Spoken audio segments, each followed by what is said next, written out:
News 18 India. Bihar में सियासी परिवर्तन से पहले बैठकों का दौर जारी है। कल बीजेपी और आरजेडी की विधायक दल की बैठक हुई। उसके बाद पार्टी के वरिष्ठ नेताओं ने सियासी समीकरण पर माथापच्ची की। वहीं सिलसिला आज भी जारी रहने वाला है। सबसे पहले 9 बजे बीजेपी की बड़ी बैठक आज भी होगी, जिसमें पार्टी के सभी विधायकों और सांसदों के साथ वरिष्ठ नेता और बिहार बीजेपी प्रभारी विनोद तावड़े शामिल होंगे। उसके बाद 10 बजे जेडीयू नेताओं के साथ नीतीश की बैठक होगी, जिसमें पार्टी के एमएलए, एमपी, वरिष्ठ नेता शामिल होंगे। और बताया यह भी जा रहा है कि जेडीयू की बैठक के बाद एनडीए विधायक दल की भी एक बैठक होगी, जिसमें नई सरकार की रूपरेखा तैयार की जाएगी।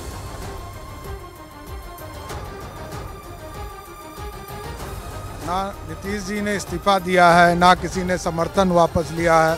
तो पहले कोई बात होती है तभी तो कोई जानकारी होगी। भारतीय जनता पार्टी ये जानना चाहती है कि बिहार की स्थिति क्या है।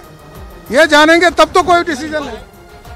नीतीश कुमार पर अब सबकी नजरें टिकी हुई हैं। उनके हर एक कदम के बहुत बड़े मायने हैं, लेकिन कांग्रेस अब खुलकर उनके खिलाफ बयानबाजी भी कर रही है, जिसका जवाब जेडीयू नेता भी अब तीखा दे रहे हैं।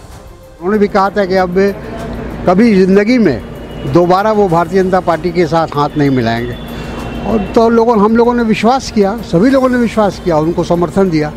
लेकिन जिस तरह से वो बीच मझधार में महागठबंधन को छोड़कर गए हैं, इससे उनकी क्रेडिबिलिटी, उनकी विश्वसनीयता लगभग समाप्त हो चुकी है। हम लोग हर चुनौती का सामना करने की हमारी तैयारी है।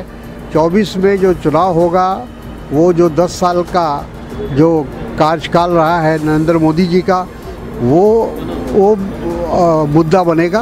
अपने राज्य के विकास के लिए ये जरूरी जब पड़ता है, जब ज़रूरत महसूस होती है कि ऐसा करना ज़रूरी है, तो इस तरह का समय आता है और गठबंधन बनता है और गठबंधन बदलता भी है। लेकिन मैं अभी नहीं आपको कह रहा हूँ कि गठबंधन बदल रहा है, ये हमारा शीर्ष नेतृत्व तय करेगा। और इसी बिहार में महागठबंधन की सरकार को बचाने के लिए आरजेडी की भी हर कोशिश इस वक्त जारी है। तेजस्वी और लालू यादव आखिरी दांव तक सियासी उलटफेर रोकने की कोशिश में है। कल आरजेडी की बड़ी बैठक के बाद तेजस्वी यादव ने अपने विधायकों को भी यही संदेश दिया और ये कह दिया कि बिहार में अभी खेला होना बाकी है। इसके साथ ही सभी विधायकों को पटना में रहने का आदेश जारी कर दिया है। साथ ही आपको बताते चले, आरजेडी विधायकों को फोन बंद न करने का भी निर्देश दे दिया है। इन सब के बीच तेजस्वी को सहयोगी दल सीपीआई एमएल का भी साथ मिल गया है। सीपीआई एमएल विधायक दल के नेता महबूब आलम तेजस्वी से मिले। अब बिहार में सीपीआई एमएल के 12 विधायक इस वक्त मौजूद हैं। कुछ पता नहीं, अभी तो कोई पता ही नहीं चल रहा है क्या हो रहा है, कोई जानकारी नहीं है। क्योंकि अभी देखो, अभी तो हम आए ही हैं और जिस तरह से न्यूज़ में ही जो चल रहा है सो चल रहा है। अभी तो कोई आधिकारिक किसी की तरफ से कोई बयान आया नहीं। देखिए, जब भी हम लोग सरकार में आते हैं, राष्ट्रीय जनता दल बिहार के जनता के लिए और काम करते हैं और आगे भी करते रहेंगे। बिहार की सियासत किस ओर करवट लेगी, इस पर सबकी नजरें टिकी हुई हैं। इसी बीच आरजेडी और जेडीयू के नेता आमने सामने आ गए हैं और एक दूसरे पर जमकर निशाना साध रहे हैं। जेडीयू प्रवक्ता ने लालू परिवार पर ही अब तक का सबसे गंभीर आरोप लगा दिया।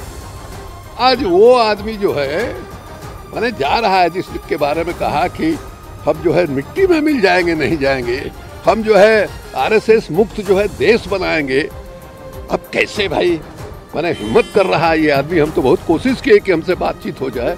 आज के दिन भी हमने वहाँ मैसेज किया है कि बात हो सकती है कि नहीं।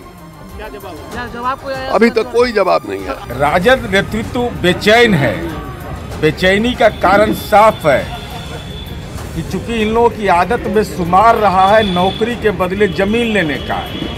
2,15,000 शिक्षकों की बहाली जो तय सीमा में माननीय नीतीश कुमार जी के नेतृत्व में हुआ, जिसमें न पदस्थापन में चल पाया न नौकरी देने में चल पाया, तो स्वाभाविक है अनर्गल प्रलाप कर रहे हैं।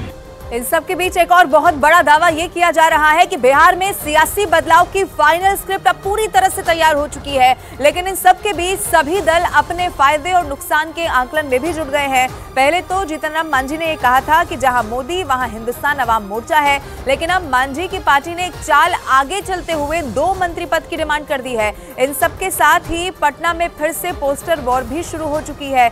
मांझी के घर के बाहर एक पोस्टर लगाया गया, जिसमें यह लिखा है कि बिहार में बहार है, बिना मांझी सब बेकार है।